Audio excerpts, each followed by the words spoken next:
Hey everyone, welcome to the Neurodivergent Perspectives Podcast, the podcast where we get real about the neurodivergent experience at work.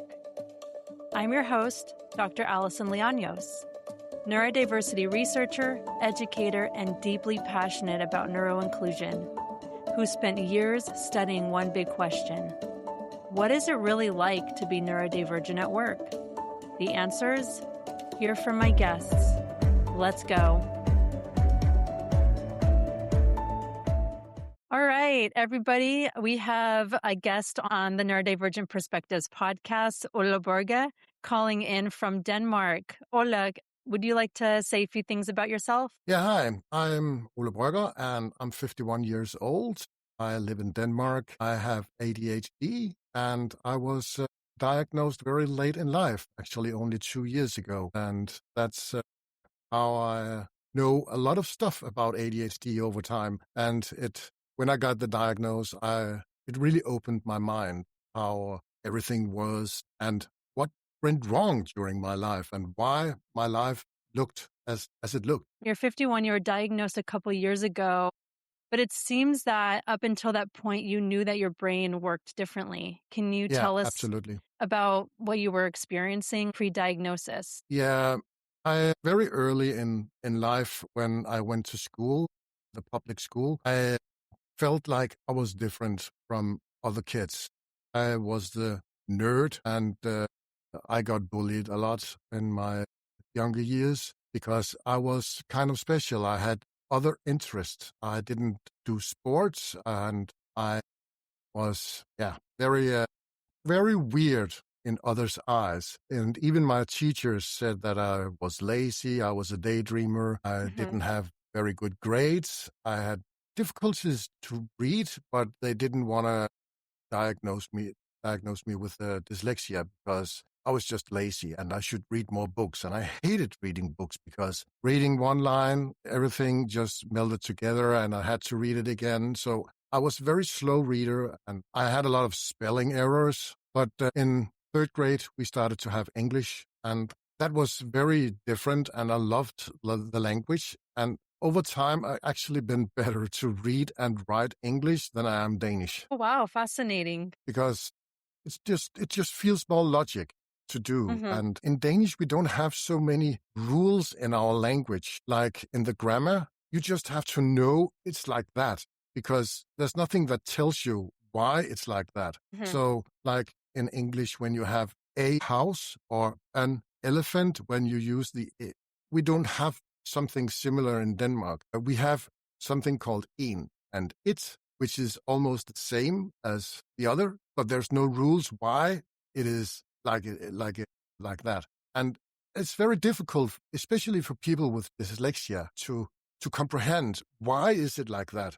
Why do I have to say a house or an house? What is the right thing? In English, you know why, but in Danish, it doesn't tell you why. You just have to know it. Interesting. And then we have some parts of the country where we have some dialects, and that's even more difficult for those people, especially if they are a dyslexia, but because they just, in daily speech, their dialect says yen, and it covers in and it. So it's the same pronouncement, so they can't hear why is it the other word, because they grow up, the parents, with the same dialect, and why is it like that? And when you ask the teacher, why is it like that?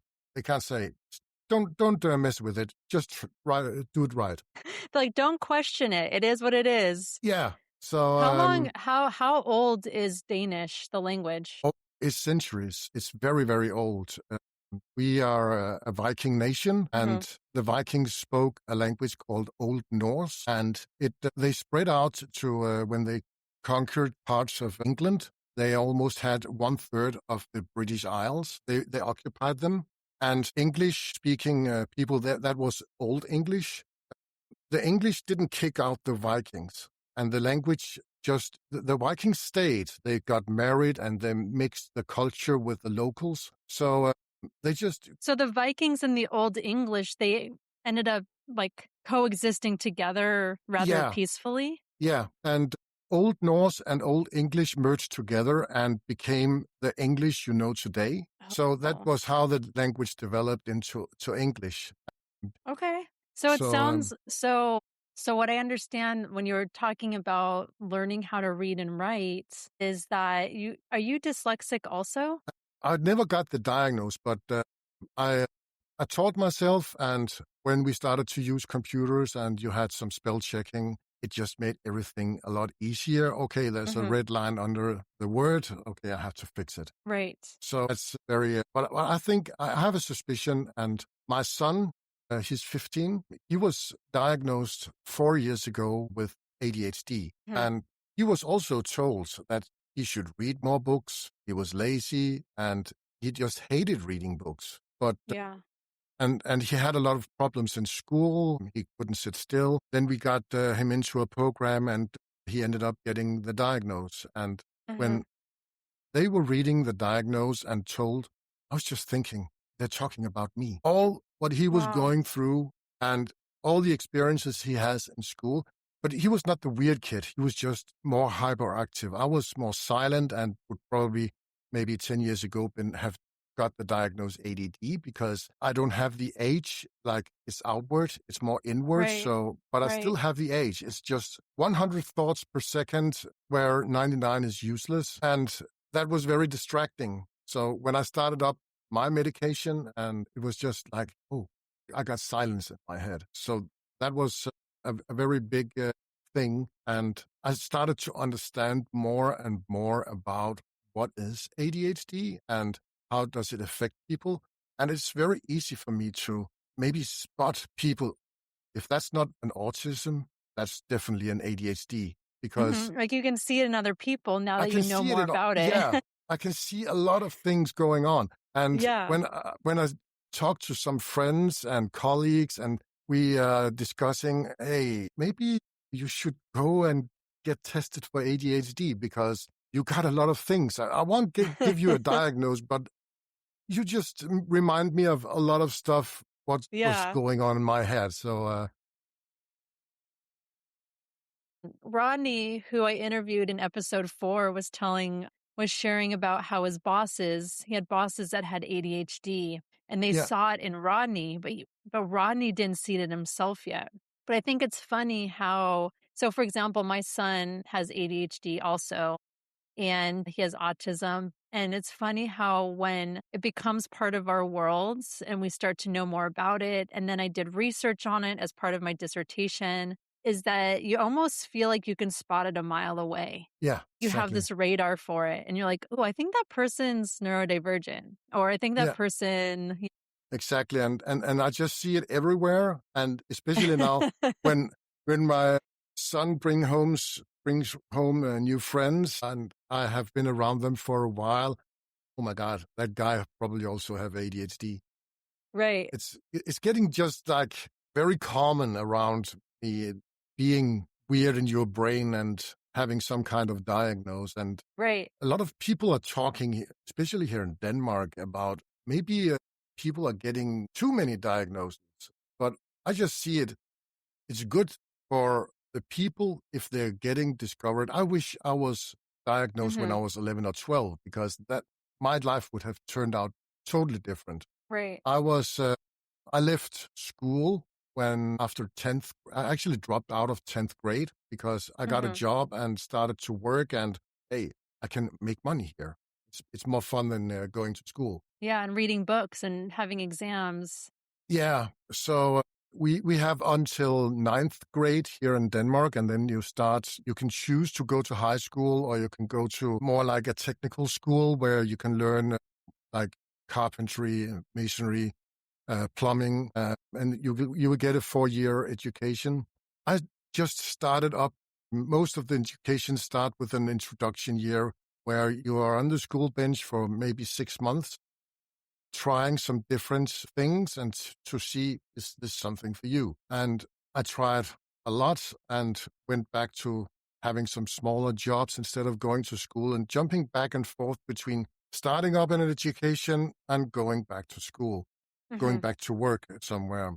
So I was actually 20 years old before I completed a basic year of business school.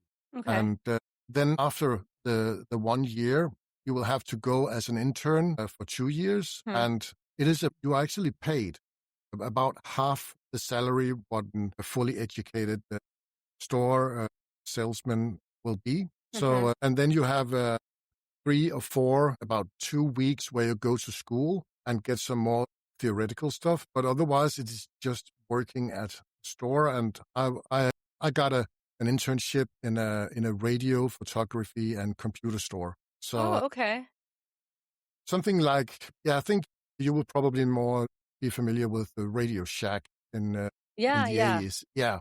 It was a Yes, store my like dad that. took me to Radio Shack often. Yeah, I'm quite familiar with the Radio Shack because I'm following a couple of YouTubers with some retro computer stuff, and he's always talking about Radio Shack. So that was something I could relate to and compare with that store. And I had a lot of interest in music and photography and computers. So it was a good place for me to be. But I also knew when I got my diploma, I would never be in a store. The work hours are awful and the pay isn't that great. Yeah. So I was so lucky to meet a guy where I lived. I was moving away from home. And he said, hey, you know a lot about computers. We need some supporters. It was a phone company, and this was the era where everybody was going to the internet and everybody was using dial-up modems. So, and this was one of the pioneers of the phone companies that actually started to be an internet company. And I got a job as a supporter there, and everything just took off. That's great. So right now, tell us a little bit about your work environment right now. Are you in the office? Do you work from home? Yeah, I can work from home. I work in IT support in one of the biggest hardware stores in Europe. It's a big chain. We have stores in England, Sweden, Finland, Germany, Austria, and Denmark and Norway. And I'm supporting the Danish stores. We have 87 hardware stores. We have 17 in Norway and 6 in Greenland. And this is just daily support. If they have all kinds of problems with their sales systems, their email, their phone, it can be everything. And we are 4 people when we are fully at the office, and we can work from home 2 days a week, which is very comfortable because our opening hours is from 6 o'clock in the morning to 5 o'clock in the afternoon. Okay. And we have to cover that for people with our 37 hours per week.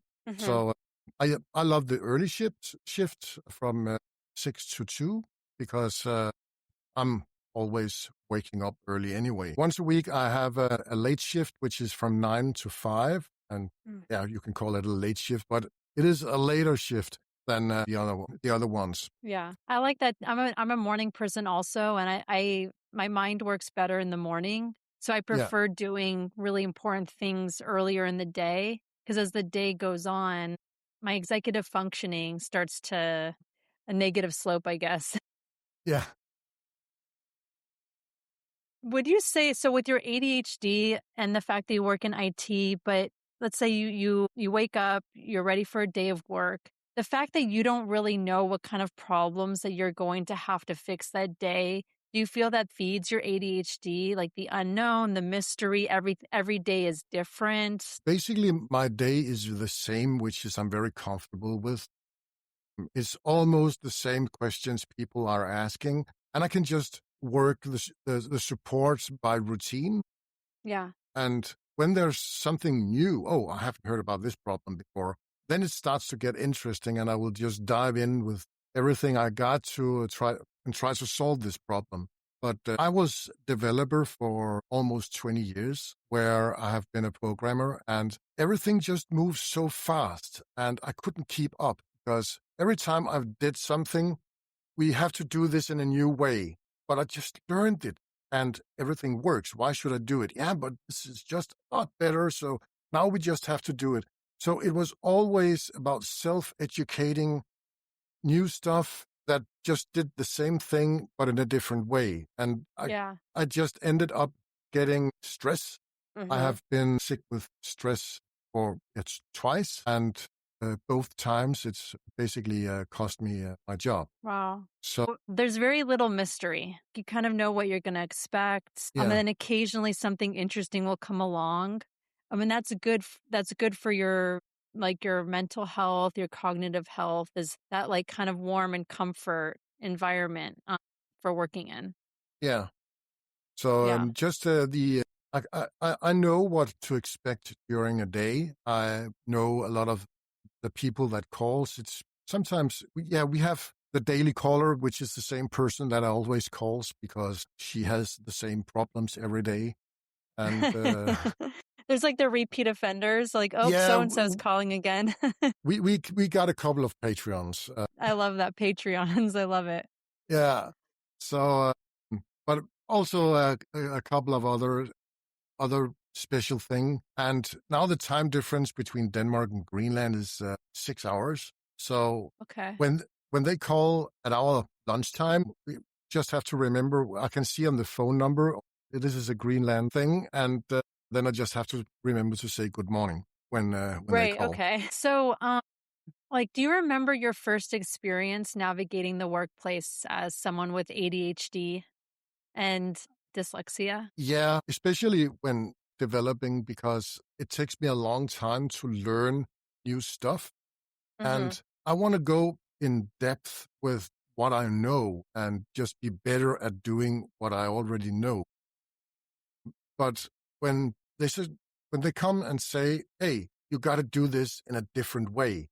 And I figure out, okay, when I'm doing it in your way, why should I do that? Because the way I do it does the same thing.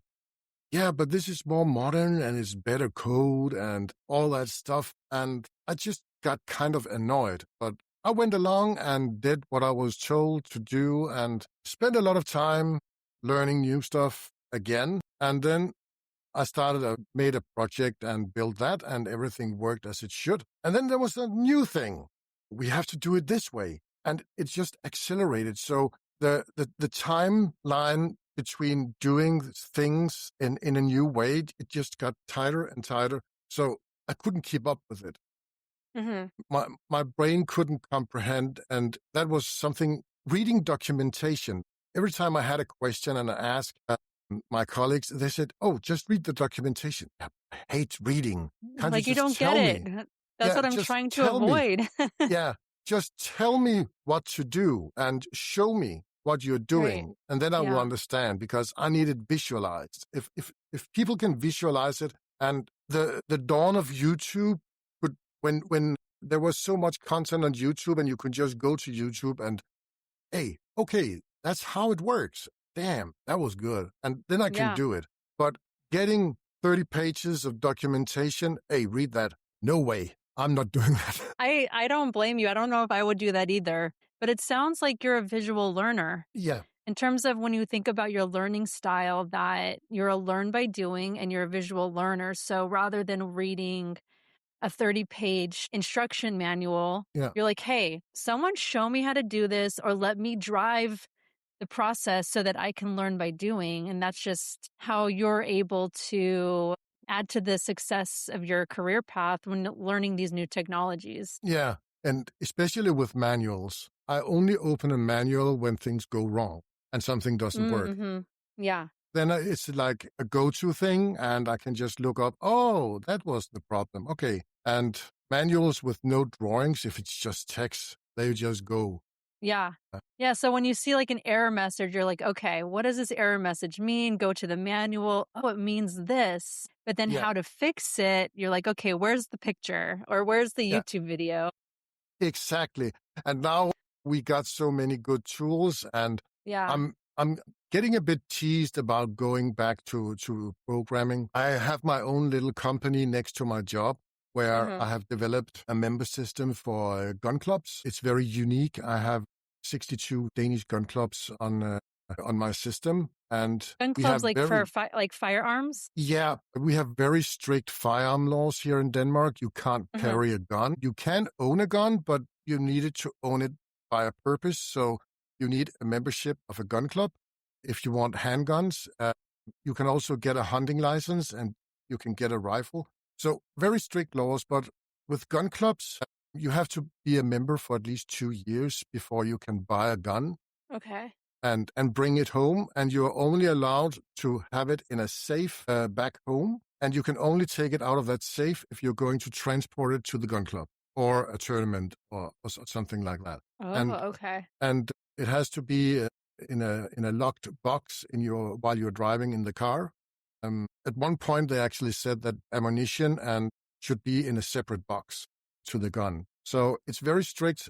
And we got some new laws here in 2018, and the gun club I was a member of, we didn't get any software or any solutions to how do we obey these new laws. And then my developers things just kicked in. We had, if someone was going to come and try to shoot with a gun and never done it before, we need to register everything. What time and date did they get their gun handed over and go to the lane? Did they get the right instructions? So we had to make a lot of documentations, and that was by law. You have to make this log of when did you hand over a gun and when did you get it back. Mm-hmm. But there was no tools. So I decided to make this tool, and then I made a register so we could also register payments and when people were buying ammunition and all that stuff. So now I got this complete member, and 62 Danish gun clubs are using it. So, and that's one of the ADHD thing again. I started making it before I got the diagnosis, but when I was 100% focused on getting something done, I just made everything.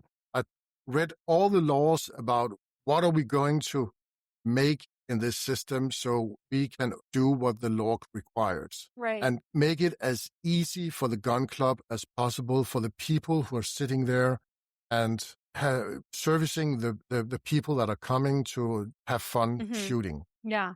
And it seems like you're passionate about the gun culture and you found a gap in the market and you're like, okay, let's fill that gap with a tool that's going to streamline firearm registration, keep track of records, and So that was a very good thing for a lot of, and I never advertised for my system.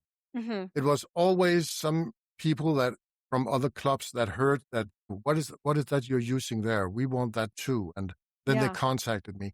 So I never did any advertisement. Yeah. And I think honestly, that's one of the best ways to drive business is just word of mouth. You have an amazing product, people talk about it, they find value in it, and then word of mouth is how you get some more customers. Yeah. And this was never intended for me to go full time and live by the money because I don't make much money on it. I just keep everything running. And I primarily do this because I wanted to help my little fight against the system and very complicated laws and make it more simple for the people who are going to use it on a daily basis. Yeah, that's great. What actually, so you've known ever since you were a kid that your brain worked differently. But a couple years ago, you're 49 years old, 48 years old, and what inspired you to get a diagnosis at that point? That was definitely if you kind of already had thoughts about it. The Kickstarter of it was definitely my son's diagnosis when they were reading about that and they said, hey, and I thought, oh my God, they're talking about me. Everything I read and they told me about my son, it just felt like they're talking about me. Yeah. And when we were driving home from the psychiatrist, I just said to my wife, I need a diagnosis. I need to go see a thing because this was definitely something I could relate to everything my son has had experienced because it was just a copy of my school life. When you got diagnosed, did that open opportunities to get medication or other interventions because now you have an official diagnosis? Yeah, I could get the medication. And from day one, it was just like after the first pill, 1 hour later, it was just, hey, my brain is silent.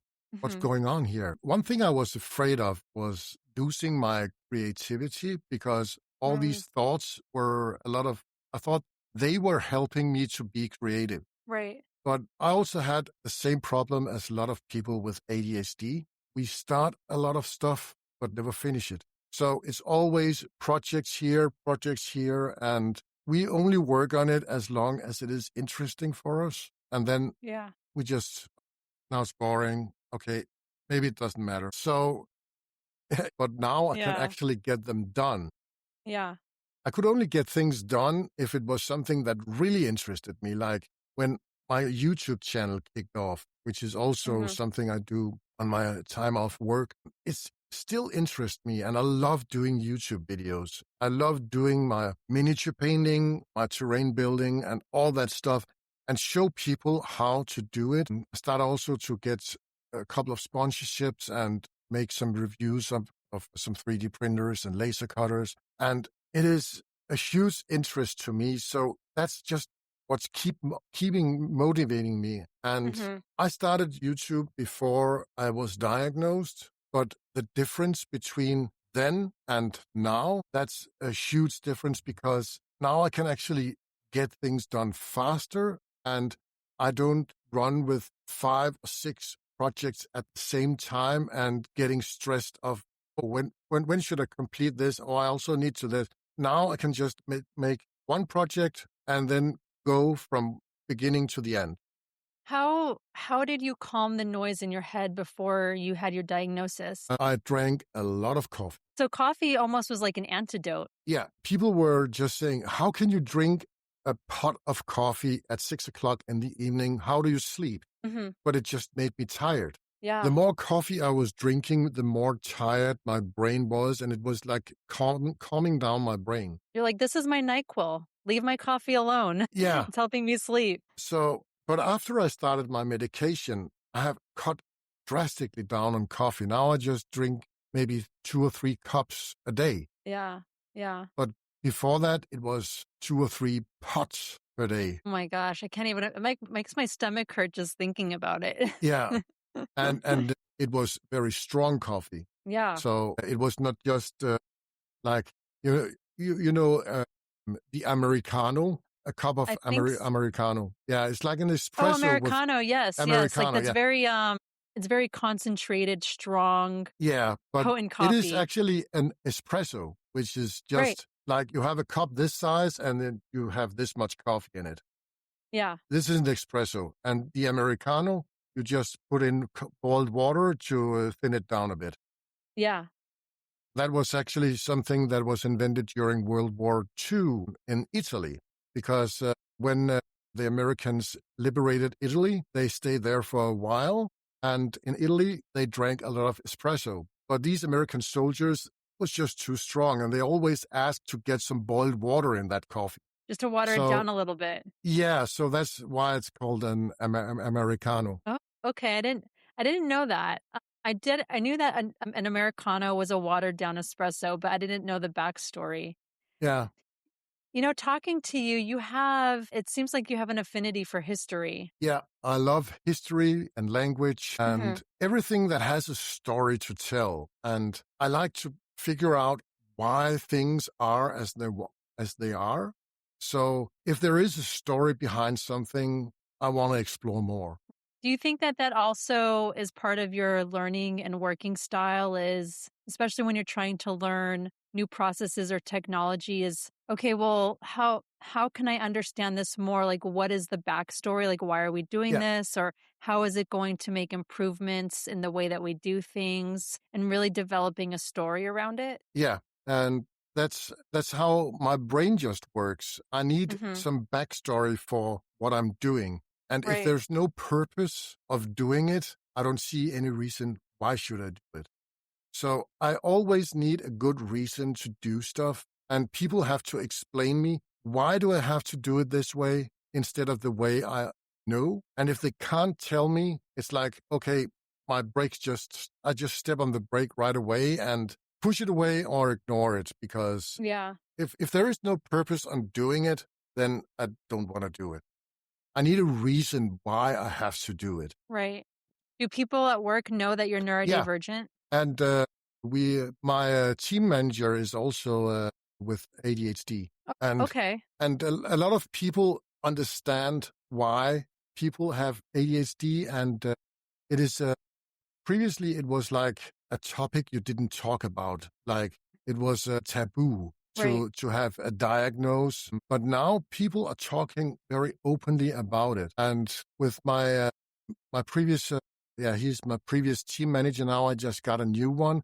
But we also had a talk about sometimes when, hey, you just did an ADHD there. It was like your ADHD is showing. Yeah, and that was a very fun thing because we were noticing stuff with each other. Yeah, and people are just very open about it, and we are talking about it in the schools today. All schools have a program for when the teachers notice that a student is maybe different. They will talk with the parents and figure out, do we need to go further with this? Do we need a diagnosis, or do we need to get tested for, is this autism, or is it ADHD, or maybe just dyslexia? But I've also found out, or maybe it's a blend.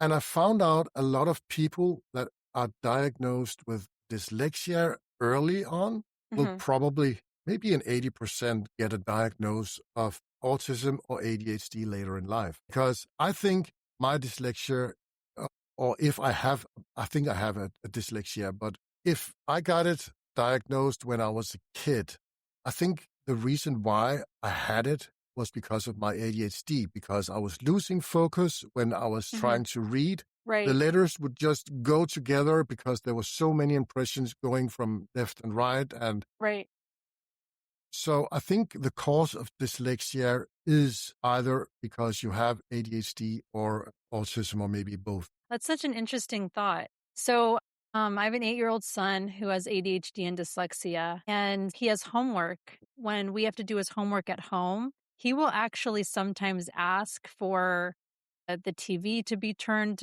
off, or, I mean, which is smart to do anyway when you're doing homework. But we have this frame, and on the frame is like photos, like kind of a slideshow. And he'll even ask, hey, can you unplug the frame? Because even just seeing the photos, it's just distracting. Like in the same room, like he may not even be facing it, but he knows that it's there, and then maybe a photo might catch his attention. But he's very aware of distractions and how the distractions like impact his focus.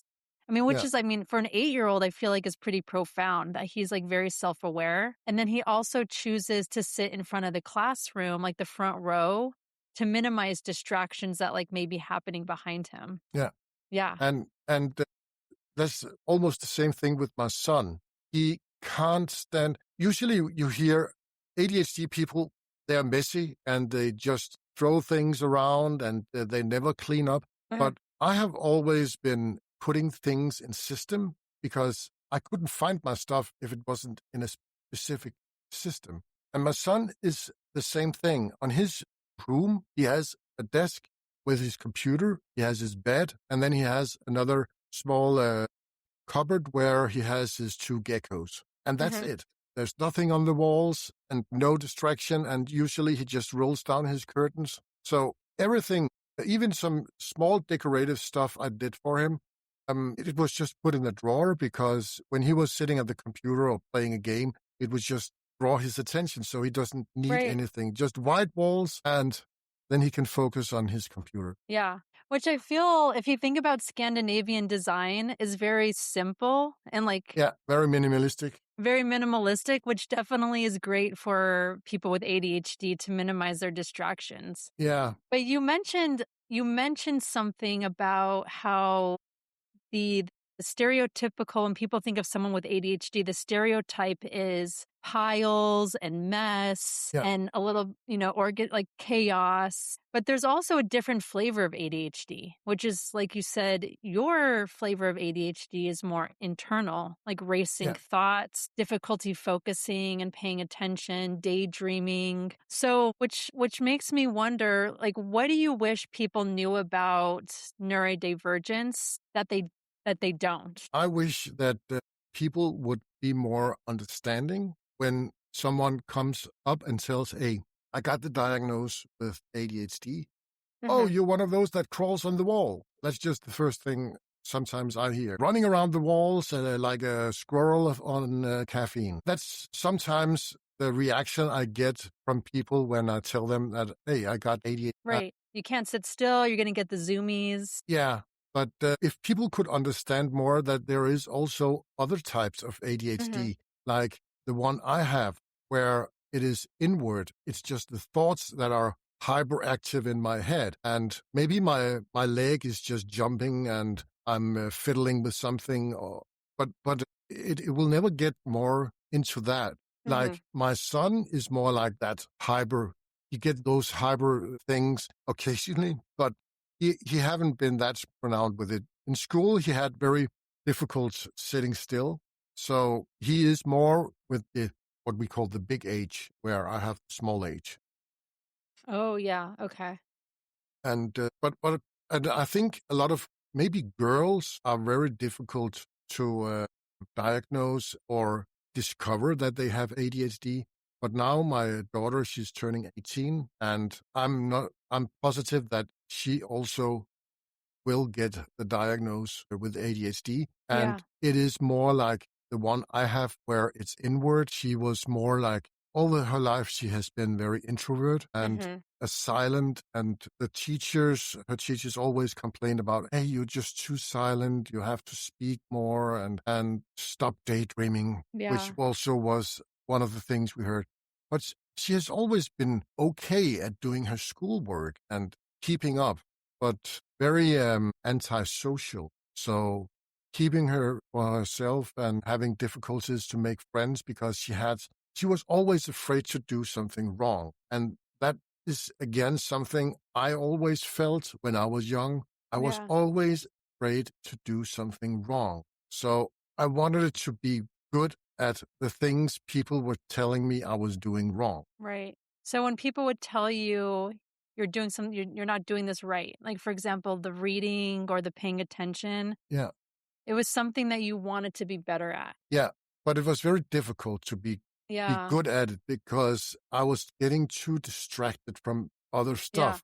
I know that now, but at that time, I really tried, and I was crying a lot with my parents. I said, I'm trying, and I can't do this. And I was just giving up sometimes before I even tried because it was too hard for me. Yeah. My brain could not comprehend what they wanted me to do. So I just gave up, or I had to write an essay once. And it was a free topic. And I just wrote one line. The football game was canceled because of rainy weather. And then I turned it in because I couldn't see any purpose of why should I write something more than that. But there was no spelling mistakes in those words. We have to celebrate the small wins. There was no spelling mistakes. But I got so much trouble because of that. My teacher actually called my parents and told me that this should be better. Yeah. But imagine now teachers that are trained to recognize different learning and thinking styles and being able to flag it to parents like, hey, your son or daughter, I'm wondering if maybe we can explore this a little bit more and maybe offer some accommodations like you described a little bit earlier right now in the school system. That wasn't something that was happening when you were in school. You were being told you're not good at this, you can't focus, you need to read more books. I mean, it's how transformative it's been for young students in Denmark. A lot of things have happened since I went to school. Yeah. We knew about ADHD. In Denmark, we called them STEAM kids. STEAM kids. Yeah, that was the term that was used. Hey, you got STEAM. So it was like, it was those boys you always knew that couldn't sit still and they were crawling and they always ended up in special classes, but they never got the diagnosis. Yeah. Unless it was very, very troubling and they did stuff where it was almost criminal. Like at my school, we had a special class. I never got to that special class, but maybe I should have.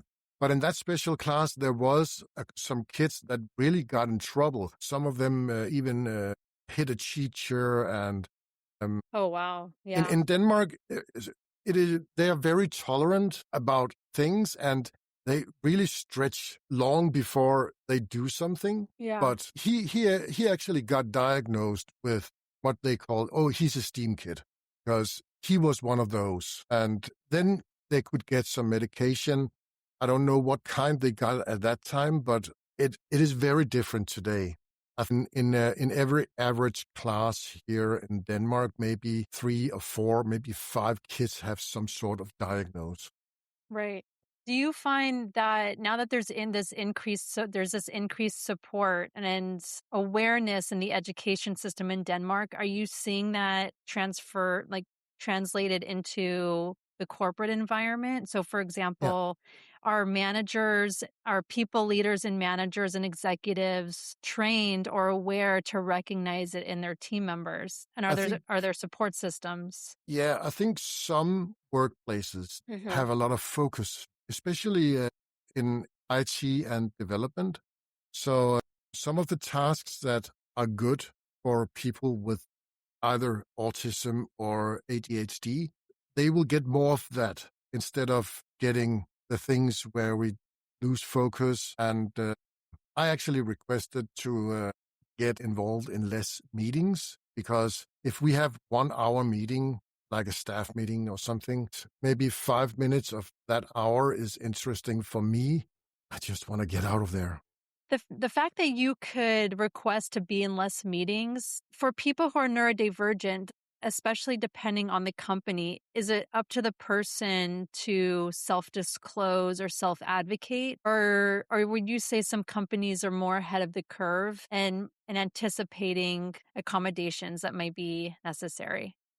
It depends on the job type, I think. But in IT and in office jobs, it is very common with these one-to-one conversations. And this is something I have talked a lot about with my previous employees, team managers and stuff. And I wanted them to consider maybe I could do more of this and less of that, because it would make me feel better. And it's also a very common question from your manager. What can we do to make you feel more comfortable, more motivated? And is there anything I can do for you so you will work more or do things better than you usually do? And this is not like they are charging you with this. This is just actually a common question. What can they do to help you so you will be a better employee? Yeah. So leaders are encouraged to just be asking that question of all their team members. Yeah. And it opens the floor to someone who's neurodivergent to say, well, actually, like what you said is, I would like to be in less meetings. Yeah. Yeah. So just put me in meetings if they're relevant to me. Or now we have 4 people at the office to pick up the phone. And even though if we have a meeting, we still have to answer the phone. Yeah. And I am typically the one that will volunteer to stay on the phone and just jump in and out of the Teams meeting. Yeah. Okay. If you could redesign the workplace, what would be the first thing that you would change? People that are stupid, calling in support. No, they're not stupid, but there is some people that are not very good at working with computers. They're very good at driving a forklift, finding goods in a warehouse and put them on a pallet, but using a computer, they are not very good at it. And I think in my job, I'm really working on and working for that. I want more education to those people. And we already, when I started, they already have this program where we are going physically to the store and stay there for a day, helping them and educating them. Right. So teaching them how to do this on a daily basis so they can help themselves instead of calling every time they have something simple, or and just teach them. Have you tried to ask a colleague about this? Because I'm positive that someone else in that store will know your answer. It sounds like you're talking about those Patreons, the repeat offenders that. Yeah. Okay, well, let's say personnel aside, if you could change something about the workplace, like let's say something more concrete, like a policy or the way that workplaces are designed to be more neurodivergent friendly, what would be the first thing that you would change? I actually think they already did a very good job, but that was because of my previous team manager, which also had some ADHD.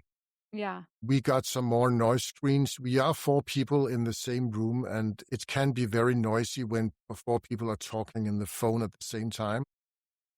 We got noise cancellation headset, which helped a lot.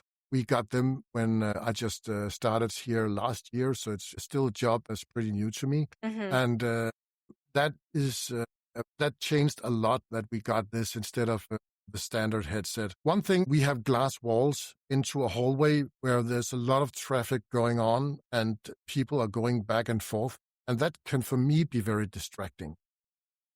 So if I could put up a curtain or maybe just a door, we don't have a door into our office because we also have people that are walking in and should have help. And I will also wish that we could have like closed for support for half an hour in our lunch break, because it would be, people are always stepping in, like walk in, because they are on their way to lunch and we can just go to support and ask our question in our lunch break because now we have time and we have no meetings. And they just call. We have more calls in the lunch break than we have. Oh my God.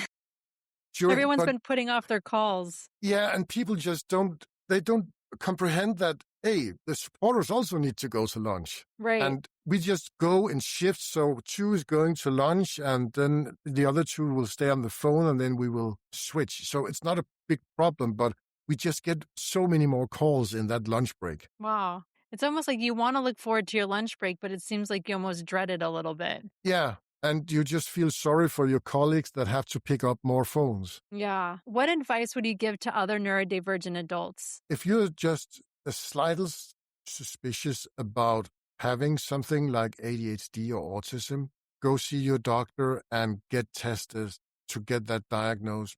Because I know a lot of people that got diagnosed as an adult. It was just a turning point in their life. And everybody I talk to say, why didn't I get that diagnosed 50, 40 years ago or 30 years ago? Yeah. Then my life would have looked so much different. And my own psychiatrist, he actually said that people that are addicted to drugs, he would bet that maybe 90% of them are just self-medicating them because they have some sort of diagnosis. And I strongly believe that. I even know some people that have been doing drugs and later in life got the diagnosis with ADHD. Yeah. One of my very old friends back from public school, he did some drugs during his life, and he was about 10 years ago, got the diagnosis. And he actually told when he was doing some white powder in his nose, he got calm. He didn't want to party like the friends he was hanging out with. They just wanted to go to a bar or something and party on. Yeah. He just That's so funny because Stephanie in episode 2 shares a story about her coworker. When they were at a party, he wanted to do some uppers. Yeah. And then he took it and then he was actually super calm. Yeah. And didn't really want to party anymore. And then that's how he discovered that he has ADHD. Yeah. And that was exactly what my psychiatrist, he told me that if just 90% of those people got the diagnosis, they would probably not need those drugs. Yeah. Wow. Is there anything that you've never been asked about this topic that you wish people would ask? Not really. Most people are very curious and interested in how. And sometimes when I come to a new place and meeting new people and we start to talk and I tell, well, I have ADHD. Yeah, and very often I actually meet people that have the same, that they say, I have ADHD. Oh, so have I, they say. And then we got something in common and we can talk about, when were you diagnosed? I just got it a couple of years ago. And the other part maybe say, I got it 5 years ago. And yeah, then we can get it's like you're a member of some kind of a club. The ADHD or the Neurospicy Club. Yeah. And I have a lot of online friends, and in the community where I have my creative community for my YouTube channel, I talk with a lot of people, and I think all of them have some sort of diagnosis. Some actually have the real diagnosis, but a lot of them are talking about, hey, maybe I have it. And I say, yeah, I'm not in doubt you have it. because Yeah. now we have talked for so long and I know a lot about you and how you feel and how you think. And I think a lot of the people in the creative space of, especially like Dungeons and Dragons, Warhammer, or whatever people have interest, Yeah. they have some sort of diagnosis. And I know a lot of these miniature painters have been, maybe most of them are artistic because they have this very specific interest and they just focus and they get so damn good at what they do. Yeah. It makes you think about like famous sculptors Yeah. or people in history that have made these profound discoveries that maybe there was something going on with them. Yeah. Yeah. And I also know a lot of artists, like musicians. Mm-hmm. I think a lot of these people and the birth of like rock and roll, when you had sex, drugs, and rock and roll, that the lifestyle of that, Yeah. I bet all of them have ADHD. And this was just the way to get their hyper out. And they could use the hyperfocus ability, which I'll call a superpower. Hyperfocus is a superpower because you can get good at what you're doing. And they just learn to play an instrument. They learn to sing. And I think a lot of musicians have some sort of diagnosis. And I also know that a lot of those people had addictions like alcohol, drugs, and stuff like that. And that was just to calm down. It's a really good point. Maybe there's a study about it. Maybe there is, Yeah. but I have the experience now and my knowledge about ADHD and autism. The community I'm in, I think all of them have some sort of diagnosis. And Yeah. these creative people, miniature painters, terrain builders that I meet on Twitch or in Discord or on other social media, they all have some sort of diagnosis. But what an awesome club to be part of. All these creatives, you can learn from each other. Yeah. And share ideas. But when you're sharing the ideas, everyone's going to be just like super excited about like, wow, that is such a brilliant idea. Like, let's do this. Yeah. Yeah. And I got a good amount of friends from the UK, and I am part of this creative community where 10 or 15 people meet up almost every night. You can just jump into the Discord channel and we just talk. That's cool. And it's more, everything is more personal, but it's also, I was painting this miniature today. How did I do that? And how should I do this? And yeah, we just share the knowledge and show off, hey, look what I did, and post pictures and videos. I mostly show off my stuff through my YouTube channel. Mm-hmm. And a couple of others do the same thing. But there is also a lot of them who are in this community that don't do social media, and they just share their stuff there. And they just hang out because, hey, everybody's cool people here. Yeah, such a cool club. Yeah. What's the most neurodivergent thing you've done today? Forgetting stuff. Right now, I have a project.